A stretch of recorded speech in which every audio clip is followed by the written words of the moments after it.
Hola, hola a todos, buenas noches. Estamos justo por empezar nuestro seminario o webinario del día de hoy.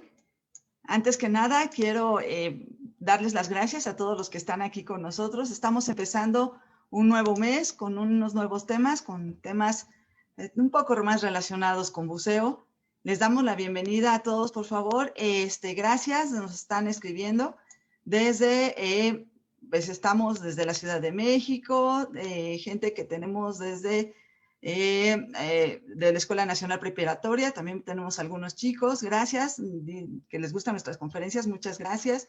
Saludos desde Ensenada, desde Perú, hola Ale, desde Argentina, desde Morelia, Michoacán, Bernichi Bichan desde Mérida, Edgar Bloque desde, también de la Escuela Nacional Preparatoria, gracias.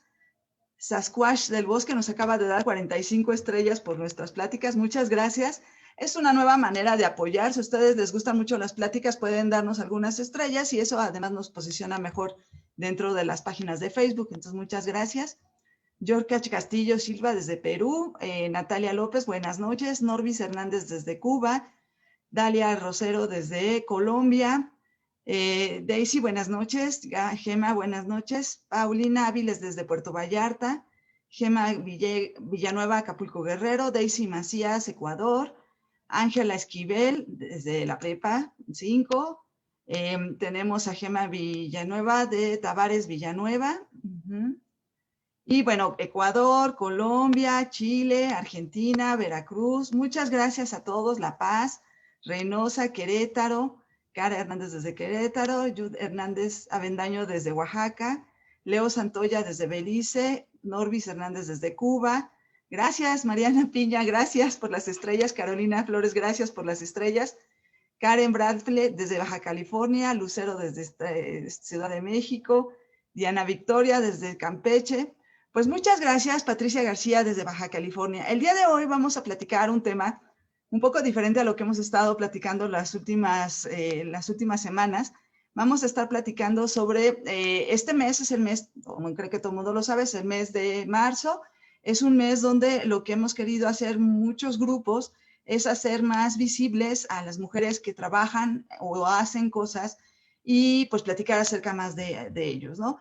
Y bueno, entonces propusimos hacer esta nuestra primera charla del mes de las mujeres, le pusimos mujeres que inspiran, así nos van a poder compartir en las diferentes redes, usen ese hashtag, mujeres que inspiran.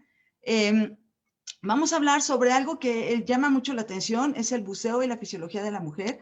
Yo soy instructora de buceo, algunos de ustedes ya lo saben, mi nombre es Norma Corado, y una de las cosas que siempre sucede es que cuando las chicas, las mujeres empiezan a bucear, tienen muchas dudas, pero no nada más las mujeres, sino también algunos hombres. Y entonces, quiero presentarles, hola Lau, ¿cómo estás, Laura? Buenas noches. Quiero presentarles a la doctora Laura Jurado. ¿Qué tal, Laura? ¿Cómo estás? Buenas noches. Hola, buenas noches a todos. Gracias por aceptar venir a dar la charla. Laura es exalumna del equipo de buceo. Ella hizo el nivel 2 estrellas y también hizo especialidades. Voy a hablar un poquito de ella.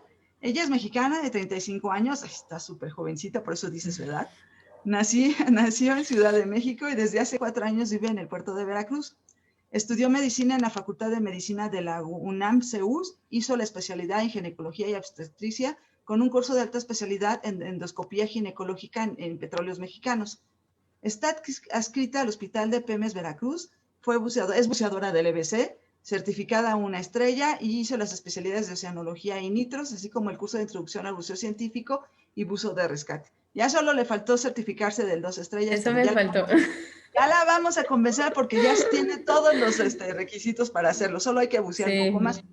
Y entra, además, les voy a platicar otra cosa que no nos está diciendo Laura. Ella participa mucho con Oceanus, esta Así es. asociación civil que hacen cosas de reclutamiento y conservación de corales en Veracruz y trabaja mucho con ellos. Es algo que le ha gustado mucho y lo ha Ay, estado sí, haciendo nos últimamente. encanta.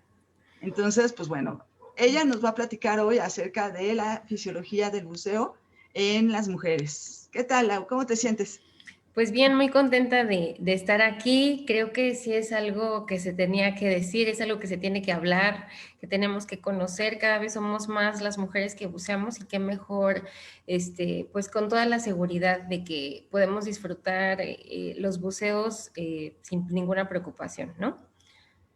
Y yo les decía que esta plática es efectivamente, va a haber muchas dudas de muchas mujeres, espero que haya muchas mujeres conectadas, pero también espero que haya muchos hombres, porque hay muchos instructores que tienen alumnas y las alumnas les preguntan cosas y luego a veces es un poco incómodo que no sepan cómo contestar o que a veces son temas un poco tabús y a veces también un poquito incómodos. ¿Quieres irnos compartiendo tu presentación, Lau?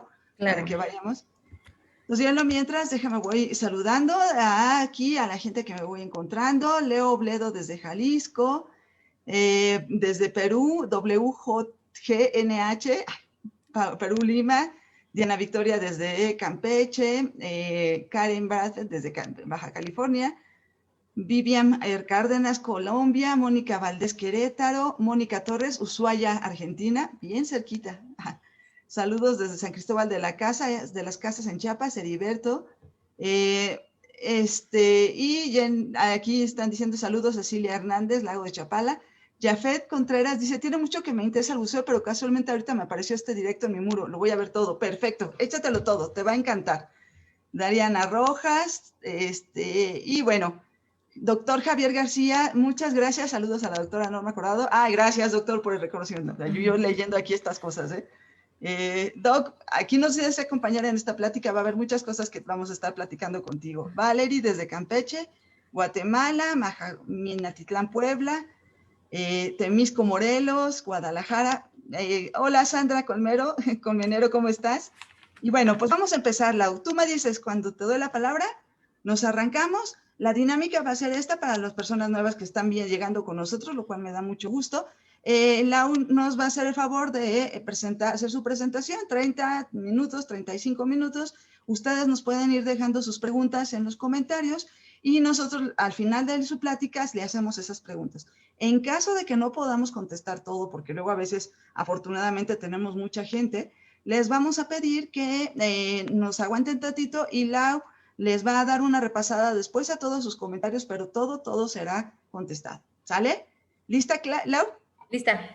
Dale, pues, me callo yo. Muchas gracias, de verdad, muchas gracias. Gracias a ti, Norma. Muchas gracias por la invitación. Es algo que me emociona mucho compartir y pues bueno, voy a tratar de hablar de lo más general, de resolver algunas dudas, las cosas que siento que hay más inquietud, pero pues ya después las preguntitas me las ponen y lo vamos contestando, ¿no? Bueno, pues entonces hablaremos de la fisiología de la mujer y cómo tiene que ver en el buceo o si interviene, no interviene, qué pasa, ¿no? Y pues siempre salen muchas dudas. Mujeres buceando, pues pensamos, tenemos mayor riesgo de complicaciones. Históricamente se pensaba que sí, que las mujeres teníamos más riesgo de complicaciones. La menstruación influye, afecta, corremos peligro de que algún animal, específicamente tiburón, nos persiga. ¿Qué hay del embarazo? Hay mujeres que son buceadoras profesionales y su vida está en el agua, entonces es importante que sepamos qué pasa también en esta etapa de la vida. Y la menopausia, tenemos protección, qué tenemos que hacer para tener una buena salud en esta etapa de la vida y poder disfrutar de los buceos. ¿Qué hay de la tolerancia al frío? Nosotras estamos más expuestas o no. Y también de la cautela. En la información que pueden encontrar es muy común que se compare cómo es la actividad del buceo en hombres y mujeres y se habla mucho acerca de la cautela, que las mujeres hacen buceos más seguros porque somos más conservadoras, los hombres son más temerarios, pues bueno, hablaremos de esas cosas, ¿no? Sabemos varias cosas. Tenemos menos consumo de aire porque tenemos menor masa muscular a diferencia de los hombres y los músculos necesitan oxígeno y energía para poder contraerse, entonces ya de ahí de entrada pues tenemos un poquito menos de consumo de aire, depende de cada persona y de su estado de salud también. Tenemos mayor porcentaje de grasa, aproximadamente el 20 al 30% de nuestro peso es ocupado por tejido graso. Y pues tenemos producción hormonal específica de las mujeres que son estrógenos y progesterona y que también tienen influencia en nuestro metabolismo, nuestro desempeño y ahorita lo vamos a ver, ¿no? Y súper importante que ya están descritos riesgos durante el embarazo y los vamos a explicar mejor. Bueno, me gustaría empezar hablando del ciclo menstrual, porque, bueno, yo como Norma lo comentó, yo soy ginecóloga y en la consulta me doy cuenta que aunque a lo mejor tomamos la clase de menstruación en la escuela, sigue habiendo muchas dudas de qué es el ciclo menstrual, en qué consiste, en qué impacta. Entonces, quiero empezar por las generalidades del ciclo menstrual. Pues para empezar, el ciclo menstrual es un periodo comprendido entre el primer día del flujo menstrual al primer día de la siguiente menstruación. El ciclo menstrual empieza más o menos en la pubertad, cuando empieza a haber producción hormonal y algunos mecanismos que teníamos dormidos despiertan, por así decirlo, y se empieza a llevar a cabo una serie de interacciones y una regulación que va desde nuestro cerebro a los ovarios y de los ovarios al resto de nuestro cuerpo, cuyo propósito pues es embarazarnos, porque en realidad ese es el propósito del ciclo menstrual. Eh, pero pues en el camino las hormonas y todo lo que pasa intervienen muchas cosas, ¿no? El esquemita que les puse aquí es más o menos para que veamos que en el cerebro o se rige por un eje, que es el eje hipotálamo, hipófisis, gónadas, y de ahí, como les decía, el resto del cuerpo. Voy a mencionar ahorita lo que pasa en el útero como órgano blanco, ¿no? Y pues como nos vamos a concentrar primero en saber o como dijimos que el propósito es el embarazo, vamos a hablar de los cambios que hay en el ovario y en el útero, ¿no? Entonces se puede dividir a su vez en una fase ovárica y en una fase uterina, aunque suceden al mismo tiempo.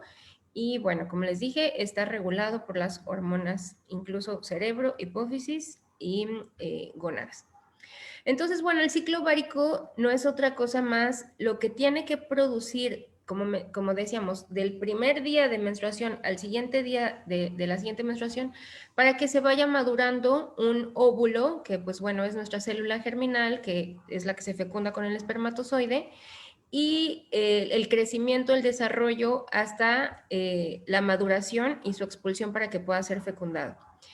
El ciclo ovárico se divide, digamos, se puede dividir en dos. La primera fase, que es el desarrollo y maduración del óvulo, y la segunda fase es cuando el óvulo ya no, está esperando a que sea fecundado, pero en la cicatriz que queda en el ovario cuando el óvulo es expulsado, empieza a haber ciertos cambios también que causan liberación de hormonas y que van a tener un efecto en nosotras, ¿no?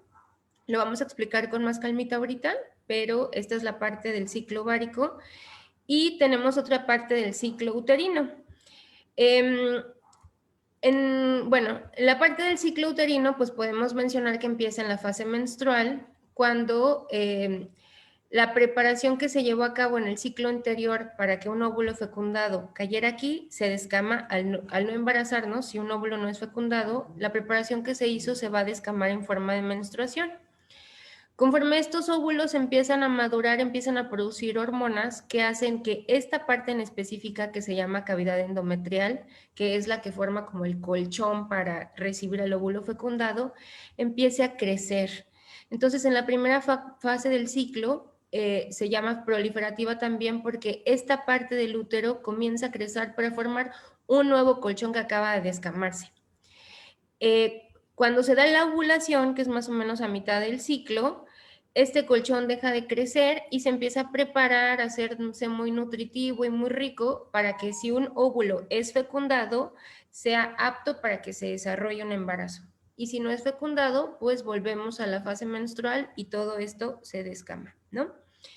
En esta diapositiva les voy a explicar más o menos la correlación entre lo que pasa en el ovario, lo que pasa en el útero y la producción de las hormonas.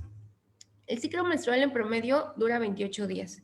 Puede variar de 21 días hasta 35 días, eso depende de mujer a mujer y es normal una mujer que presenta un ciclo de 21 hasta una que presenta un ciclo de 35 días.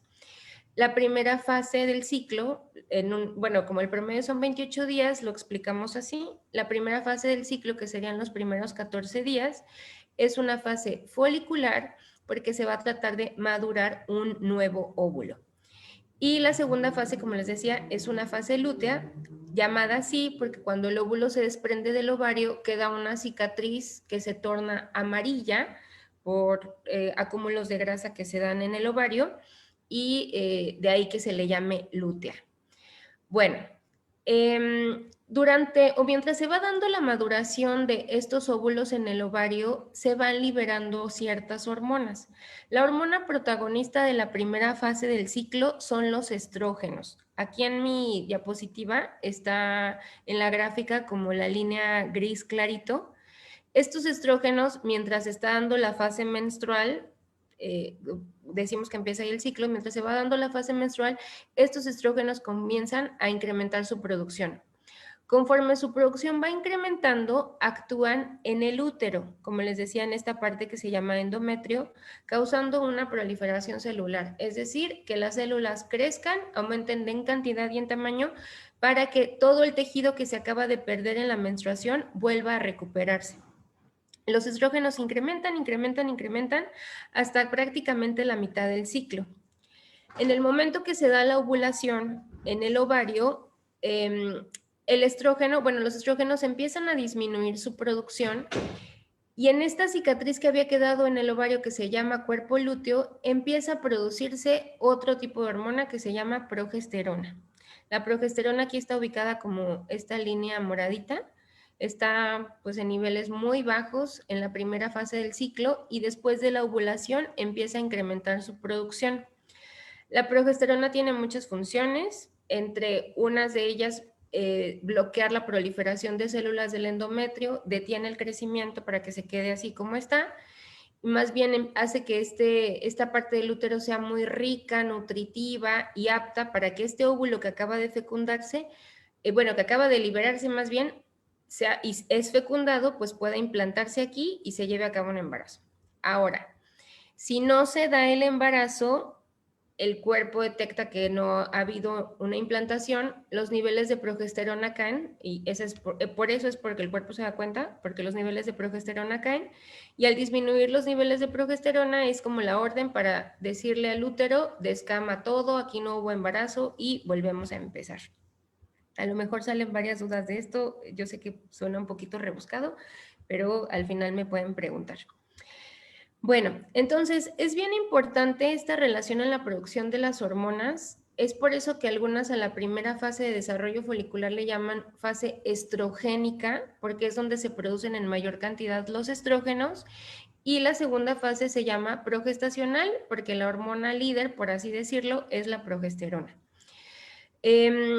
Lo vamos a necesitar conocer esto para ver cómo interviene en nuestro desempeño, en los deportes y bueno, en protecciones que tenemos y demás cosas. Algo importante que mencionar es que los estrógenos se liberan en las células que están madurando el óvulo. Entonces, los estrógenos se van a terminar cuando se acaben de producir los óvulos, ¿no? Nosotras nacemos con cierta cantidad de óvulos, como les decía, se quedan dormiditos hasta la pubertad más o menos, y ya cuando entramos en pubertad, que empiezan a incrementarse la producción de hormonas señalizadoras, empiezan a estimular el ovario para que ahora se haga este desarrollo y con eso se incrementa la producción de hormonas. Bueno, entonces, los estrógenos, ¿por qué nos importan? Yo les digo a las pacientes que en realidad, bueno, como ya les dije, el propósito del ciclo menstrual es el embarazo, entonces, pues tenemos que mantenernos sanas, funcionales y pues aptas para poder engendrar y para que pues estemos vivas mientras criamos a los hijos, ¿no? Entonces, eso es la cuestión fisiológica de nuestro ciclo menstrual, pero pues salimos chiches para muchas cosas. Entonces, bueno, intervienen en todos los estrógenos, intervienen en nivel cerebral, o sea, les hablé ahorita de los receptores que tienen en el útero y lo que ocurre en el útero, pero todo nuestro cuerpo está lleno de receptores de estrógenos. En el cerebro ayudan a que tengamos buena memoria, a que tengamos salud mental, a que estemos de buenas, incrementan la libido, actúan en las mamas porque se necesita un desarrollo mamario para poder amamantar, actúan en la fuerza de los músculos, previenen el depósito de grasas en sangre, lo que hacen que nos disminuya el riesgo de aterosclerosis, infartos al corazón. Bueno, como les comenté también, bueno, ya en el ovario, pues en el útero, pues forman esta línea endometrial o este colchón endometrial, pero también intervienen en la lubricación vaginal, en el crecimiento de, pues sí, lubricación vaginal, secreción de glándulas Y también, muy importante, intervienen en el metabolismo óseo. Ayudan a que se deposite el calcio en los huesos y a evitar la resorción ósea. Que bueno, también lo vamos a comentar después.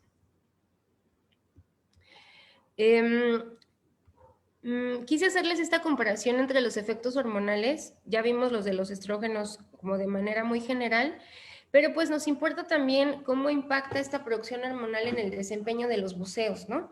Entonces, bueno, los estrógenos, digamos que es una fase donde estamos llenas de energía, llenas de fuerza, aumenta el metabolismo basal y todo esto pues porque se necesita fuerza para reproducirse. Entonces, los músculos van a tener un mejor desempeño.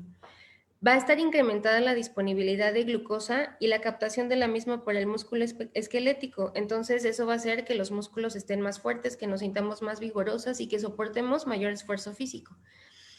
Incrementa también la disponibilidad de ácidos grasos y la capacidad oxidativa, lo que va a favorecer la resistencia si necesitamos algún ejercicio como más prolongado, ¿no? Entonces, ayuda a que la energía se dé de una manera más fácil y sobre todo en el músculo. La progesterona pues va a tener un efecto completamente antagónico a los estrógenos.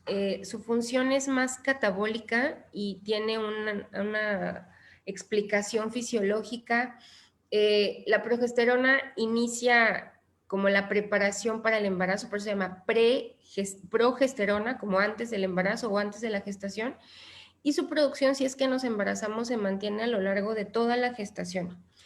Su propósito es que los nutrientes estén disponibles en nuestro cuerpo para poder alimentar al primer embrión, después feto, y que se dé un desarrollo normal.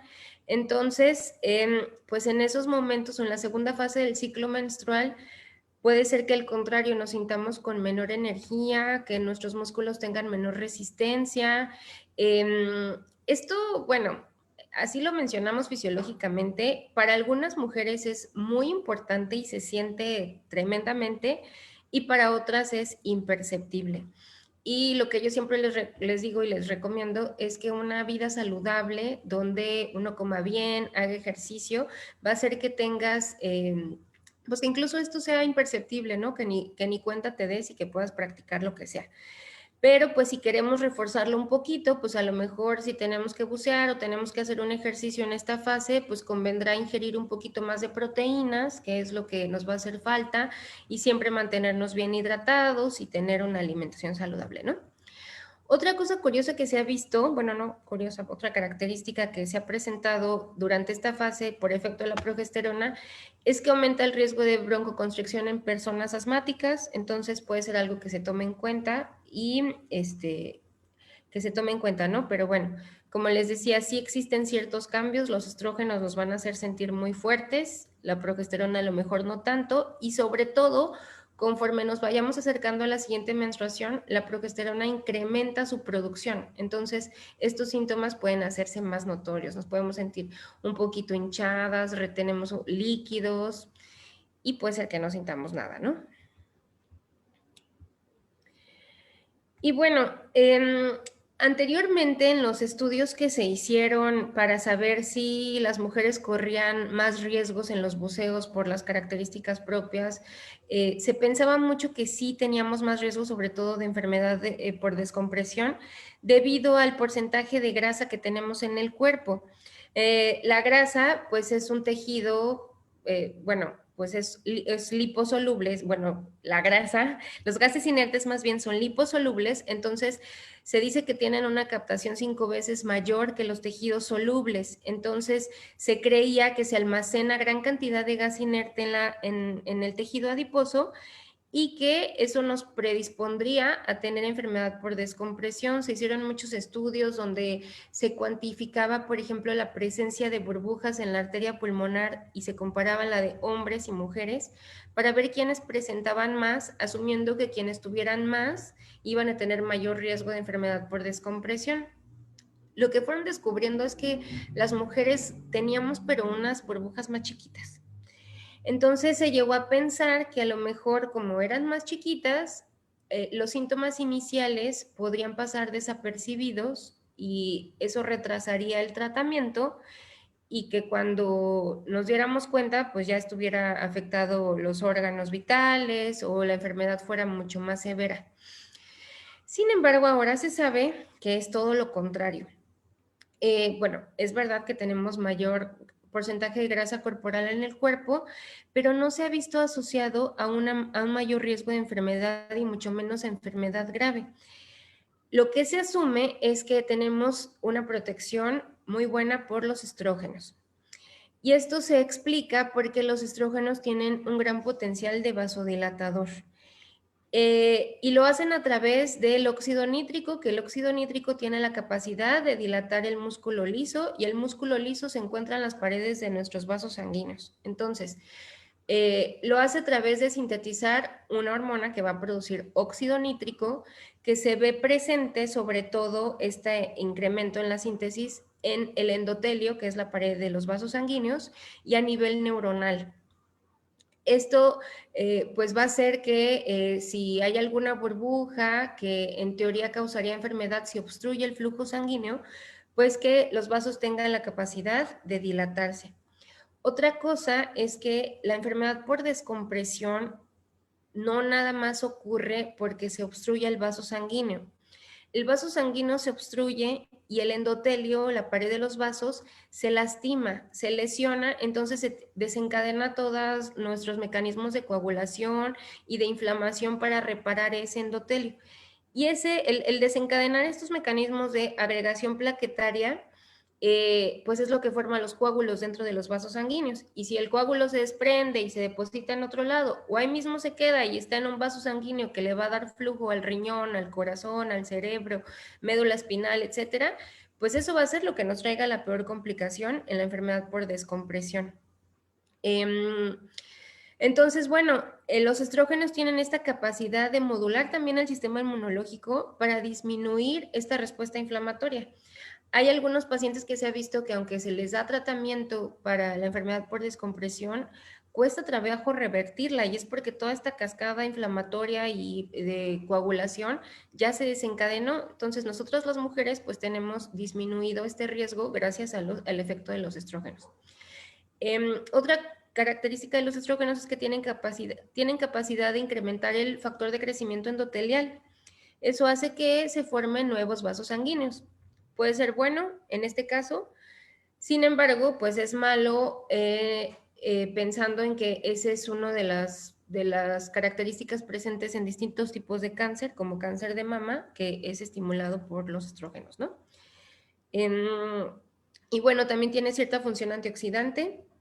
Entonces, en realidad, las mujeres tenemos menos riesgo de enfermedad por descompresión, tenemos menos riesgo de que si nos da sea una enfermedad grave y disfrutamos de todo este beneficio pues mientras tengamos óvulos que madurar, es decir, hasta que entremos en menopausia, ¿no?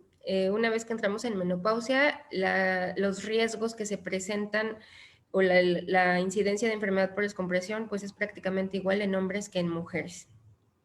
Entonces, aunque nos caiga gorda la menstruación o que aparezca cuando no queremos, pues es un reflejo de que nuestro sistema hormonal funciona bien y que podemos disfrutar de todos esos beneficios.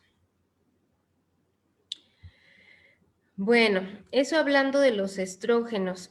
Otra duda que se da o algo que se creía acerca de nosotras es que tenemos determinada respuesta al frío. Como tenemos mayor cantidad de grasa, pues lo lógico es pensar que pues vamos a resistir más al frío porque la grasita guarda calor, entonces eso es lo que se creen, sin embargo, pues no es muy concluyente. Ahorita hablaremos de eso, les voy a explicar cuáles son los mecanismos, pues repasemos los mecanismos que tenemos de exposición al frío y esto lo tenemos hombres y mujeres, ¿no? Pues tenemos los primeros que detectan en la temperatura son los receptores cutáneos, y estos van a activar, van a actuar sobre vasos sanguíneos y glándulas para causar vasoconstricción y piloerección. Esta vasoconstricción y piloerección tienen la función de disminuir la pérdida de calor, es decir, la sangre pues es la que transporta, cuando hay flujo sanguíneo aumenta la temperatura, entonces cuando nos exponemos al frío, lo que queremos es que nuestros órganos vitales se mantengan calientes para su buen funcionamiento Y como mecanismo de protección se van a empezar a constriñir los vasos periféricos. Y para que este calor se concentre en el centro, por así decirlo, ¿no? Y también se activa la termogénesis con activación muscular, que pues es temblando, que nos da escalofríos, ¿no? Sin embargo, esta termogénesis pues también pierde energía, y con la pérdida de energía se pierde calor, bueno, o gasta energía más bien, porque para que nos contraigamos y temblemos, pues los músculos necesitan energía, ¿no? Entonces, sí genera calor, pero usas energía, entonces como que no es es la termogénesis que nos pasa primero, pero personas que están expuestas al frío constantemente van a desarrollar una termogénesis sin temblar, que está mediada por noradrenalina y hormonas tiroideas, y que de lo que se trata, o más bien lo que hace, es incrementar el metabolismo basal sin que tengamos que estar gastando energía por los músculos, ¿no?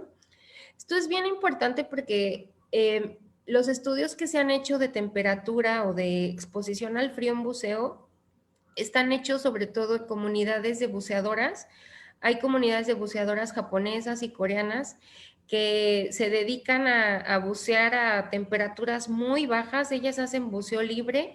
En los 70 eran un montón, ahorita ya son cada vez menos, pero casi todo lo que se conoce de adaptaciones al frío es por ellas, porque ahorita les voy a platicar, pero son mujeres que se echan jornadas de 5 horas a temperaturas de 10 grados, a 14 grados, y pues que a eso se dedican, ese es su trabajo, y han desarrollado varios mecanismos para soportar el frío. Bueno, entonces, como les mencionaba, ¿no? ¿Qué hay de nosotras y el estrés térmico? ¿Lo aguantamos mejor? ¿Lo aguantamos mejor el frío o no? ¿Qué es lo que pasa? Pues sí tenemos una capa más gruesa de grasa y mejor repartida, lo que nos haría pensar que, pues que sí nos va a dar cierta protección, porque los hombres concentran la mayor cantidad de grasa en el abdomen, y las mujeres como que la tenemos un poco más repartidas. Sin embargo, como les decía, tenemos un menor tejido magro, entonces menor metabolismo basal, porque el metabolismo basal tiene mucho que ver con los músculos, y pues también tenemos mayor superficie corporal, y al fin y al cabo, aunque tengamos el mecanismo de vasoconstricción, pues puede ser que por la mayor superficie corporal haya mayor pérdida de calor. Entonces, pues todavía no se sabe muy bien si esto es cierto o no. No se ha visto en realidad diferencias entre cómo soportan el frío hombres y mujeres. Eso es lo que dicen los artículos. Y pues no aplicaría pues en mujeres muy delgadas, ¿no? Con poco panículo adiposo en que tengan esta protección. Pero conozco algunas que lo aguantan muy bien y están delgaditas, delgaditas. Bueno, y como les decía, vamos a hablar un poquito de las mujeres, seguramente lo voy a pronunciar mal, las mujeres genios. Estas mujeres, bueno, estas específicamente son mujeres coreanas que se encuentran o que bucean en la isla Jeju. Ahí creo que lo dije mal.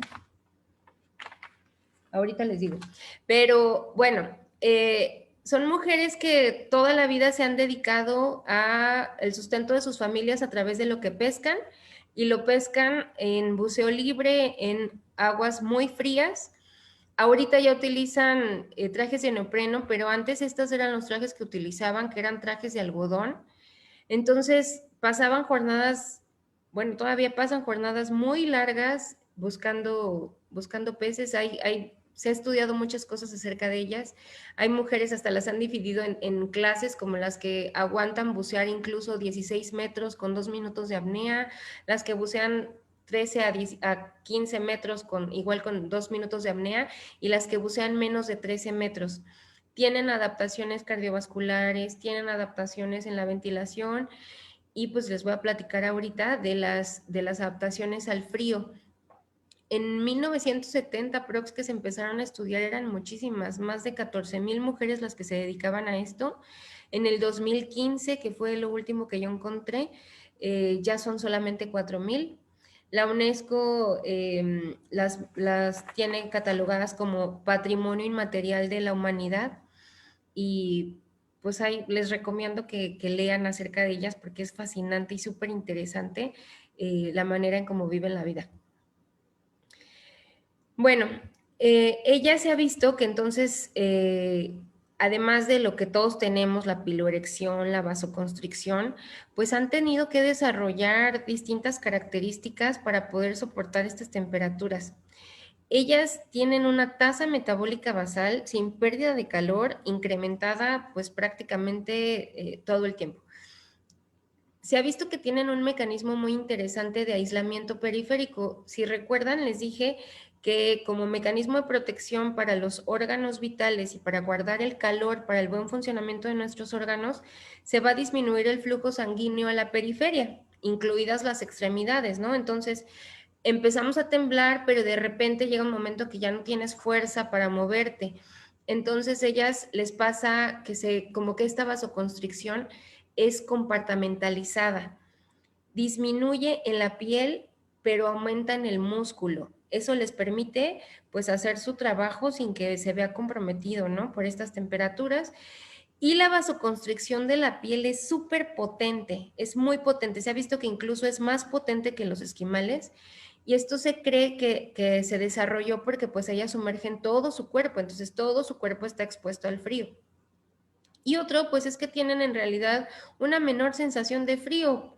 A los que les disgusta el frío, o lo que yo pienso siempre, no es que, porque siempre es como que la división entre los que aman el calor y los que aman el frío, ¿no?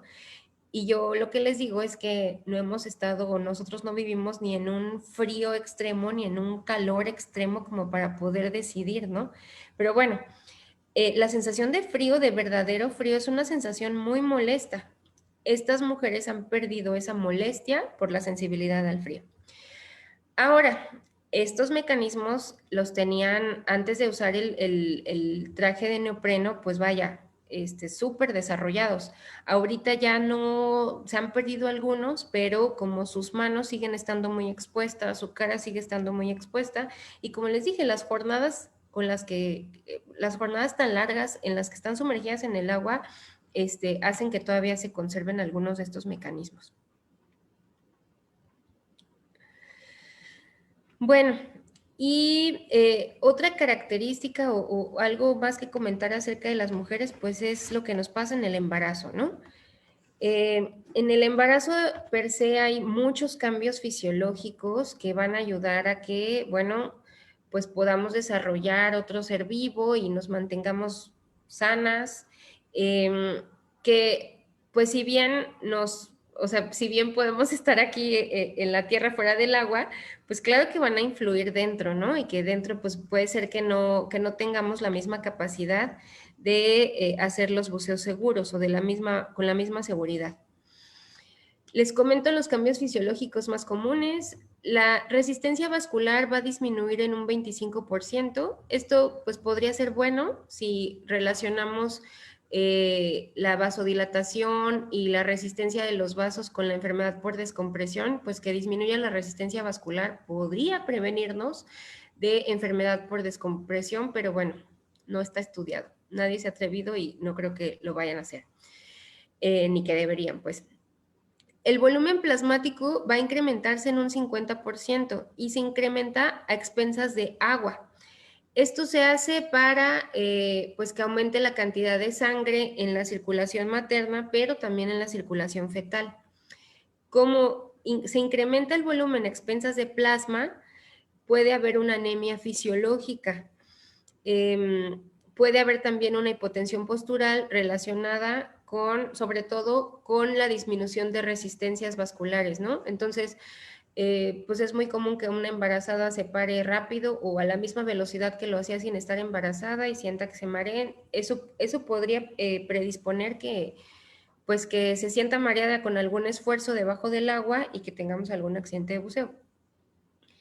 También existe cierta hiperventilación del embarazo. Se ha visto que hay ventilaciones más profundas, aunque no precisamente se incrementa la frecuencia respiratoria, lo que puede ser que haya un poco de retención de CO2. Entonces, también nos expondría a accidentes de buceo. Y bueno, de lo que más nos preocupa, de lo que más ha estresado es la enfermedad por descompresión.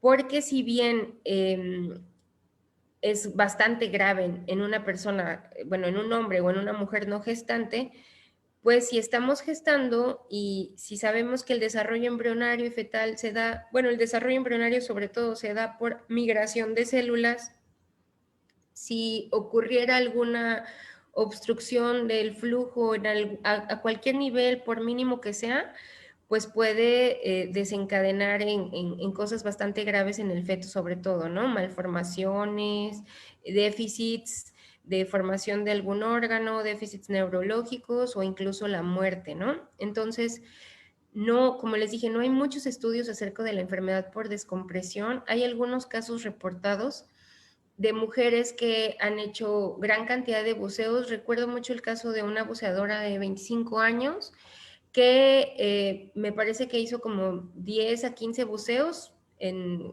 5 días aproximadamente, pero debido a un accidente que tuvo su compañero, tuvieron que hacer un ascenso rápido. Ella estaba en el primer trimestre del embarazo, tuvo un aborto espontáneo, estaba en el segundo trimestre del embarazo, tuvo un aborto espontáneo y el feto tenía múltiples malformaciones fetales, ¿no? El aborto fue aproximadamente 2 semanas, lo reportan después de este accidente de buceo, y pues es a lo que se le atribuye, ¿no? No podemos saberlo a ciencia cierta, pero las consecuencias de una enfermedad por descompresión en el embarazo definitivamente son peores a tener una enfermedad por descompresión no embarazadas.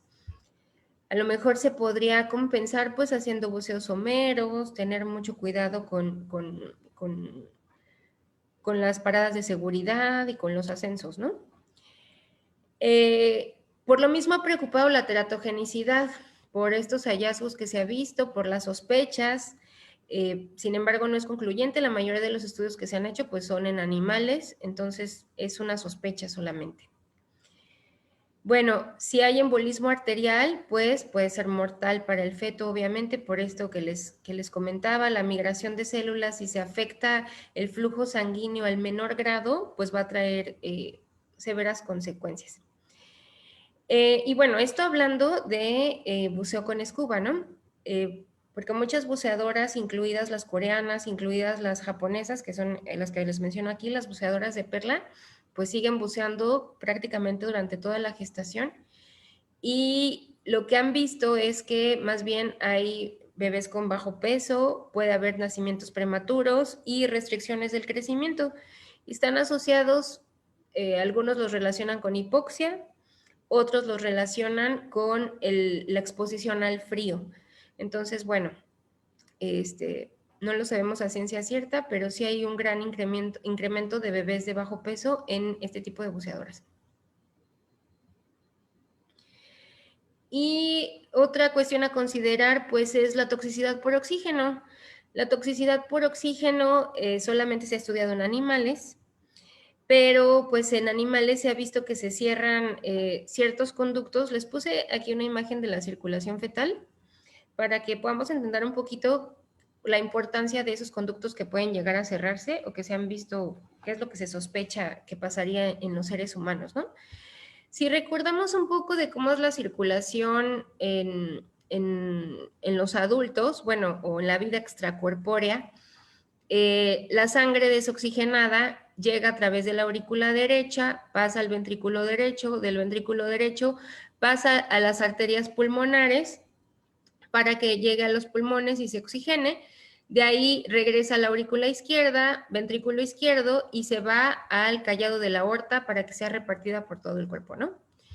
En el caso de los fetos, pues la sangre oxigenada y los nutrientes llegan a través de la placenta por la vena umbilical, que aunque es una vena, transporta sangre oxigenada, atraviesa el hígado, atraviesa un conducto que tienen aquí, que frena o controla las presiones de la placenta para que no se sobrecargue de sangre el feto.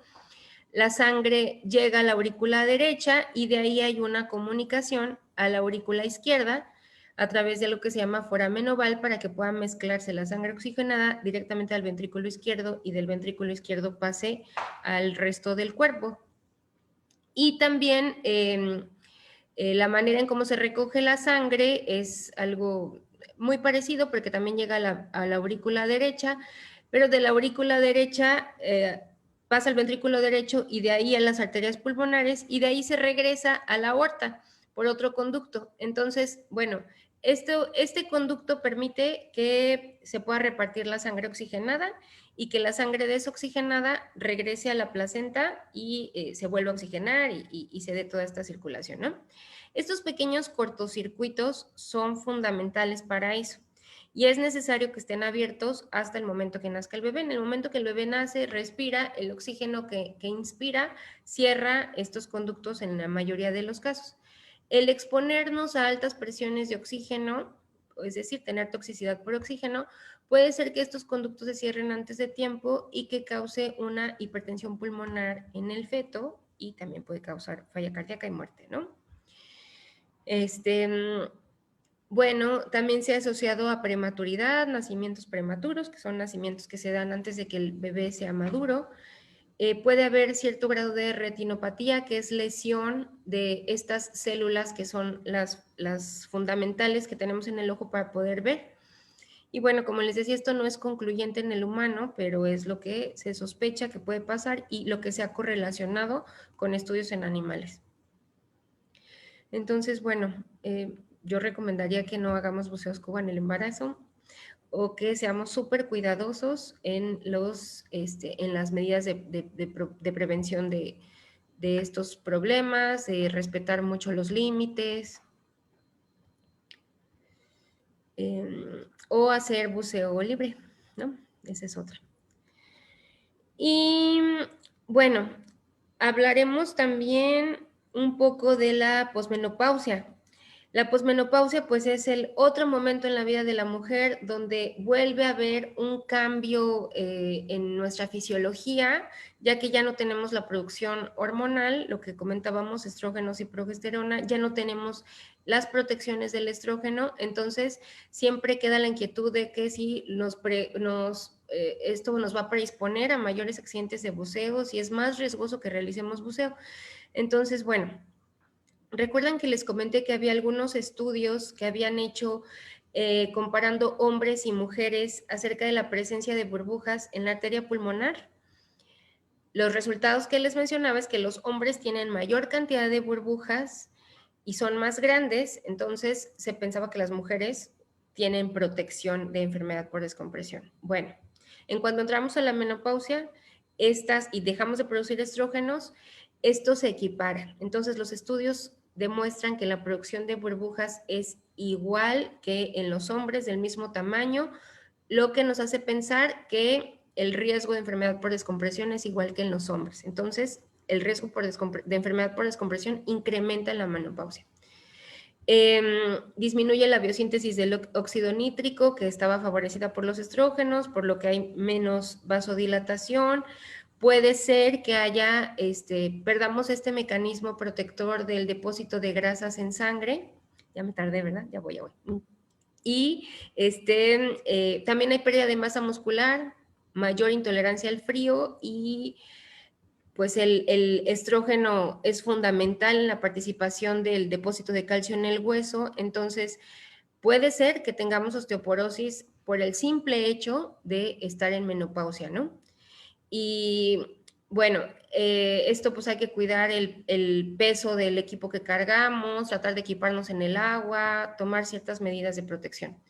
Y ahora, en cuanto a la osteoporosis, también esto es otro tema aparte, pero voy a comentarlo súper rápido lo que se ha visto. Se estudia la relación de la osteoporosis y el buceo. Se ha visto que tanto hombres y mujeres puede ser que tengan mayor riesgo de osteoporosis per se.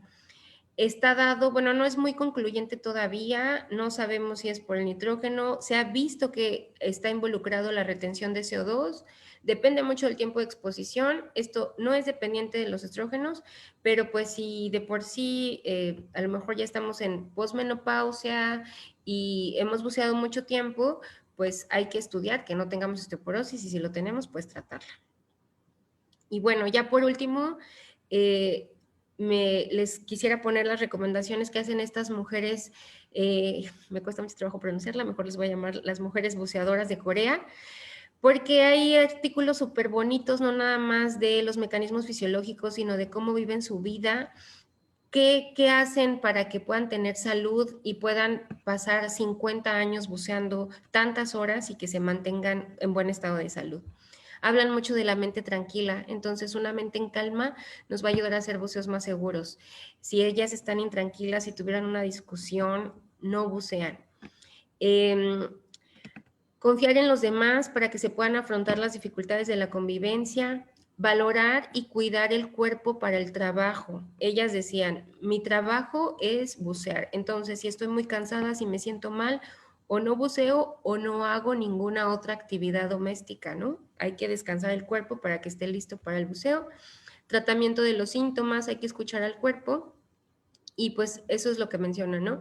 Una vida de escuchar al cuerpo y a la mente, controlando la codicia y ajustando el trabajo para bucear de manera segura. Pues las conclusiones ya se las fui mencionando más o menos ahorita en la charla. El rendimiento puede variar dependiendo de la fase del ciclo menstrual, pero si tenemos una vida saludable puede ser imperceptible. No hay diferencias significativas en cuanto a la termogénesis entre hombres y mujeres. Tenemos menor riesgo de enfermedad por descompresión, por lo menos hasta la menopausia. El buceo no supone mayor riesgo de osteoporosis hasta el momento, o por lo menos no bien estudiado. Y pues en el embarazo no es recomendable realizar buceo scuba. Y pues esto es lo que siempre hay que recordar, que podemos disfrutar con seguridad de esta increíble experiencia y no privarnos de ella, ¿no? Y pues aquí algunas de mis buceadoras favoritas, aunque me faltaron muchas. Muchas gracias. Muchas gracias, gracias, Lau. Ah, qué bonitas fotos. Sí, sí, sí. Ya lo sé que sí. Bueno, si quieres dejar de compartir, por favor. Sí. Muy amable, gracias. Pues tenemos muchas preguntas, muchas gracias. Yo sé que el tema, pues de pronto parece un poco un tema un poquito complicado. Yo siempre les digo que uno no habla de estos temas hasta que necesita hablar de ellos, y entonces pues, generalmente no sabes tanto qué decir. Tenemos muchas preguntas, tenemos poco de tiempo, pero vamos a ir sacándolas. ¿Sale, Lau? Sí, sí, no prometo que las voy a contestar todas. Ay, muchas gracias. Mira, Patti Sánchez, bueno, primero que nada, tienes muchas felicitaciones, muchos comentarios. ¿Sabes qué? Si dejas de compartir. Ay, perdón, creo que. Espérame. Es que no Ajá, sé. no te preocupes. A ver, igual ahorita. Como que se me. Ah, ya. Listo. ¿Ya? Perdón. Listo. No me preocupes. Ok. Entonces, tenemos, a ver, las siguientes preguntas. Patti Sánchez nos pregunta, soy buzo avanzado y sufro de fibromialgia. ¿Me puedo ver afectada por el buceo para esta enfermedad? Pues yo consideraría que no. Bueno, el buceo, incluso así como decía que lo mencionan las coreanas, es incluso un estado un poquito como de mindfulness, ¿no? La fibromialgia está relacionada con estrés, con dolor, entonces podría ser, yo creo que con una buena terapia ocupacional que ayude un poco a la fibromialgia, pero voy a investigar y mejor les doy una respuesta más acertada. Ok, muchas gracias. Natalia López nos pregunta, buenas noches, doctoras, muchas gracias por la conferencia. Mi pregunta es la siguiente. ¿Hay probabilidad de sufrir algún riesgo, sobre todo por la presión, si tengo el síndrome de ovario poliquístico? Y nos da las gracias y saludos.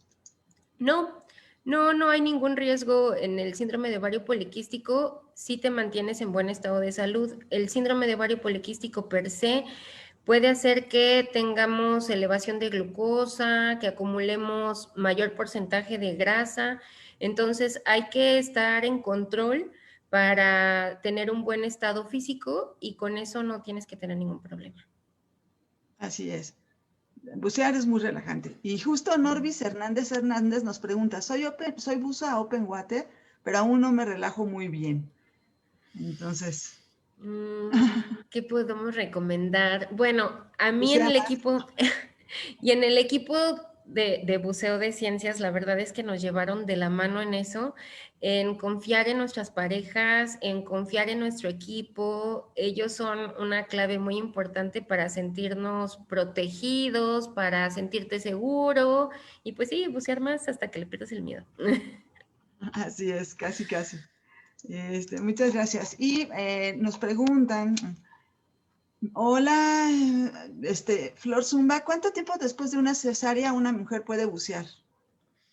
Bueno, la vida normal, una cesárea es una cirugía mayor.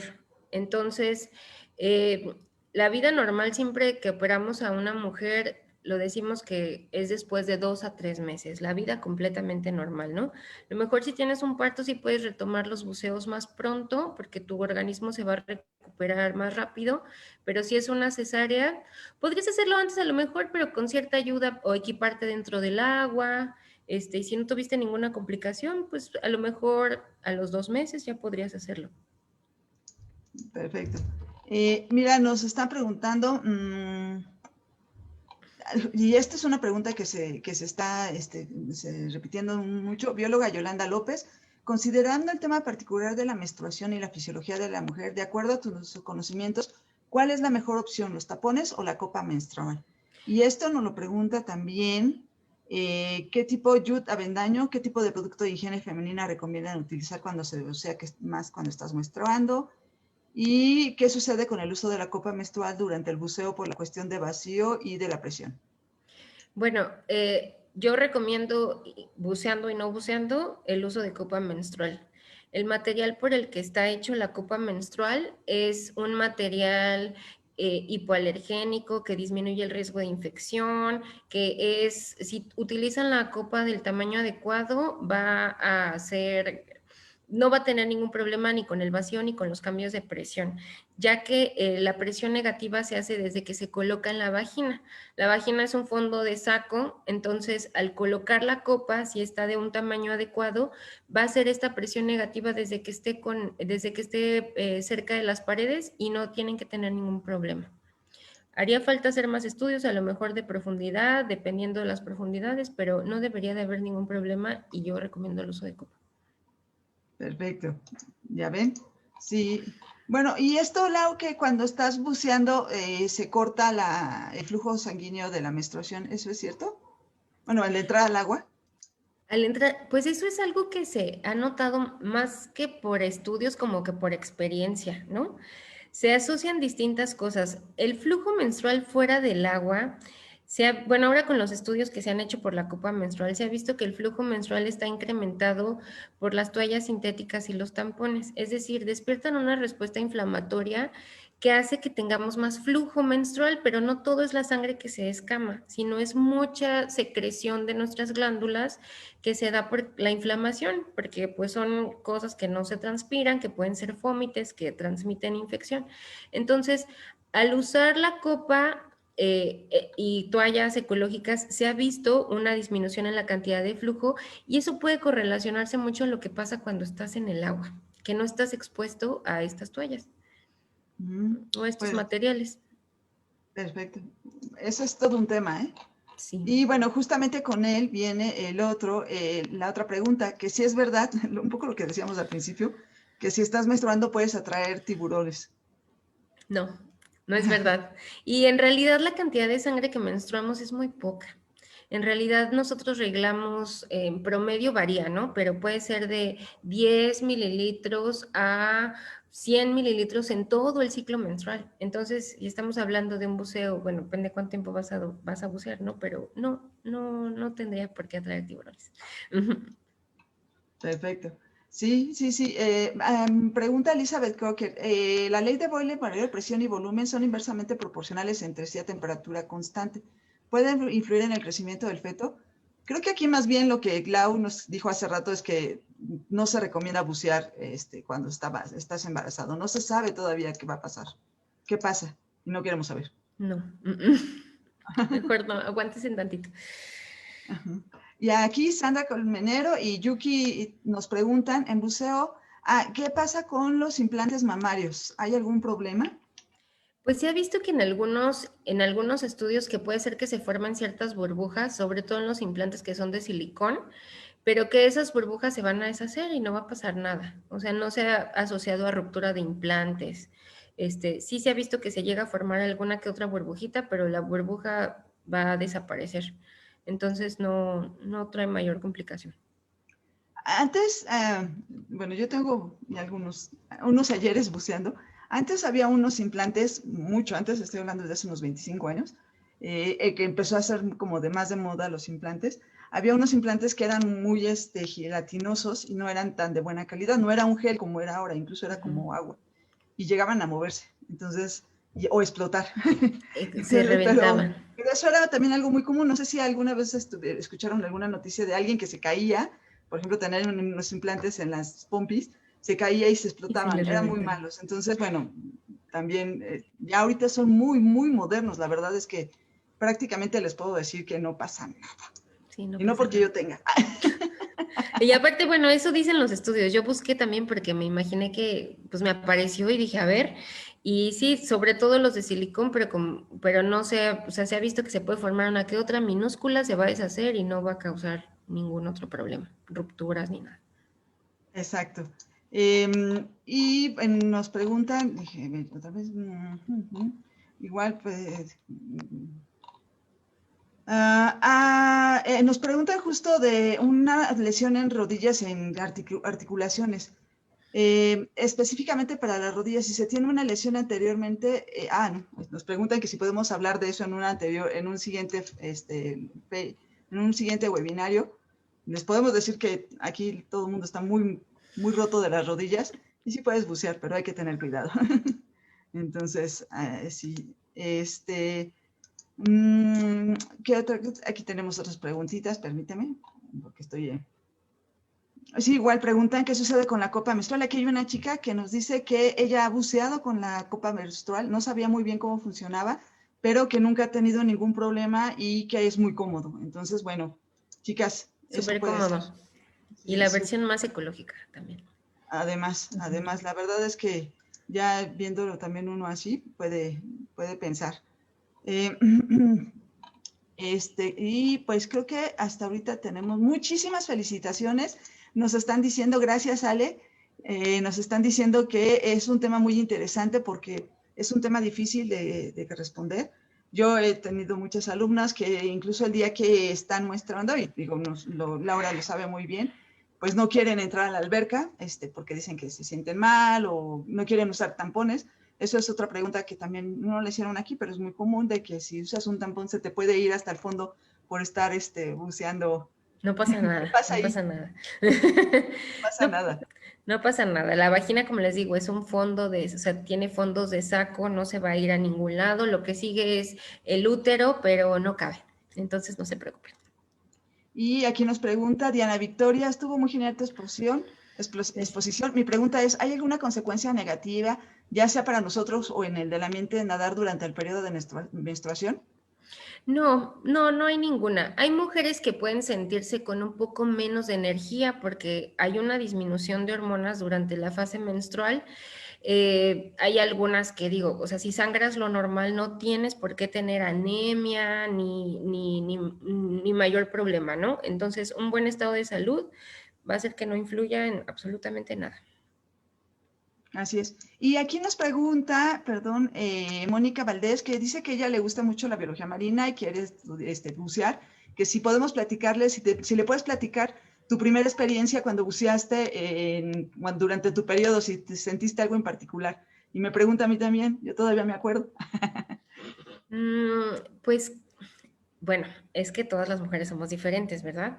Y yo siempre he tenido muy poco sangrado.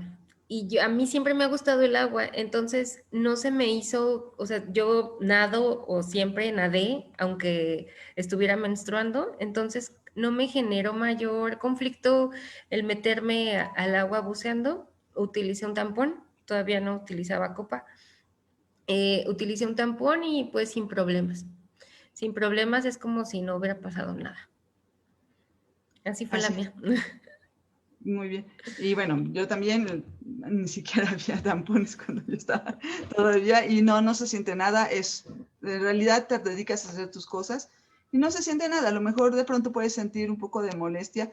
Yo también nunca tengo dolores, soy muy irregular y todo, entonces pues para mí es muy normal, pero sí sé que hay gente que se pone muy mal. Entonces lo único que hacemos, eso también, se recomienda usar Singol, ibuprofeno, buscapina o algo así, para las personas que están buceando y que necesiten durante la menstruación? ¿Está Sí, bien? ¿No hay ningún problema? no hay ningún problema. De hecho, por ejemplo, el ibuprofeno o el ácido mefenámico es de lo que más recomendamos para dolor menstrual y también disminuye la cantidad de sangrado.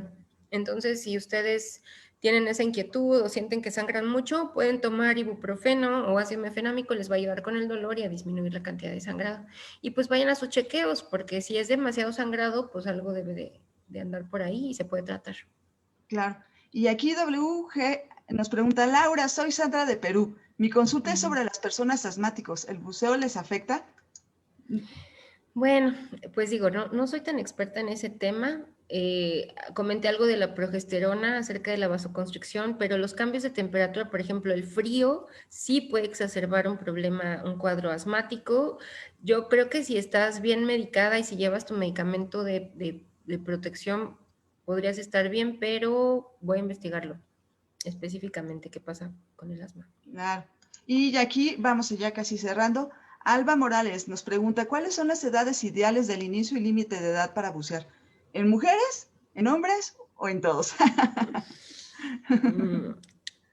Creo que en esa tú me vas a poder ayudar más, Norma. Sí, pues mucho depende. En realidad, por ejemplo, nosotros, particularmente para el tipo de buceo que nosotros hacemos dentro de la Facultad de Ciencias, que es un poquito de buceo un poco más especializado, les pedimos que tengan más de 15 años. Hay buceo infantil para niños y niñas, pero eso son otras técnicas. Se necesita otro tipo de educación y instructores que estén capacitados en eso. Y de edad hacia arriba, no hay edad. Yo he tenido alumnas de básico de 65, 70 años, mientras estén sanas, se hagan sus chequeos médicos con nuestro doc Javier, que ahorita lo tenemos aquí en el webinar, y aquí está en nuestros comentarios, tengan un control muy bueno de su salud. Y por supuesto, tenemos cuidados con esas personas, o sea, no les permitimos que carguen tanto, hacemos buceos muy moderados o muy conservadores, lo que llamamos buceos muy conservadores, y la verdad lo disfrutan muchísimo y nosotros también aprendemos muchísimos de ellos. Así que, pues bueno. Y aquí la última. Después de una esterectomía, ¿es seguro bucear? Sí, claro. Digo, no inmediatamente después, igual como les decía, después de una cirugía esperar a lo mejor 2, 3 meses, la vida es normal después de ese tiempo, pero sí, claro, no tendría ningún impedimento la histerectomía. Así es. Oye, Lau, ya nos está preguntando si no tienes, si nos dejas tus datos, Sí, para claro que sí, les voy a compartir mis datos, con mucho gusto. ya nos lo dejaré en los comentarios. Laura nos deja sus datos por si alguien tiene más preguntas, quiere consultarla. Laura además, ahora ha tenido un poquito más de experiencia con gente de buceo porque todo el mundo fuimos con ella. Entonces, pues bueno, todas las buzas hemos ido con ella y eso también hace que las personas que tengan un poquito más de idea de lo que les estamos hablando. Y bueno, pues creo que aquí vamos a terminar. Muchísimas gracias. Nos han preguntado mucho y que quieren saber más acerca de los problemas del oído, de las articulaciones y todo. Muchas gracias a todos por sus preguntas. Laura, muchísimas gracias por estar con nosotros. Los queremos invitar para la siguiente sesión. Ya saben que la siguiente sesión que tenemos es, vamos a tener a la doctora Mari Carmen García, y ella nos va a estar platicando sobre brigadas comunitarias al rescate del arrecife en Puerto Morelos, y estamos en el mes de las mujeres que inspiran. Y pues Laura, muchísimas gracias, ha sido muy enriquecedora, creo que ha sido una buena plática, y pues ya saben, si tienen más dudas, igual vayan dejándolas ahí en los comentarios, y que Laura por favor nos haga favor después de revisarlos. ¿Qué les parece? Claro que sí, muchas gracias. Gracias, Laura. Gracias a todos. Que descansen y nos vemos dentro de 8 días en las brigadas de rescate.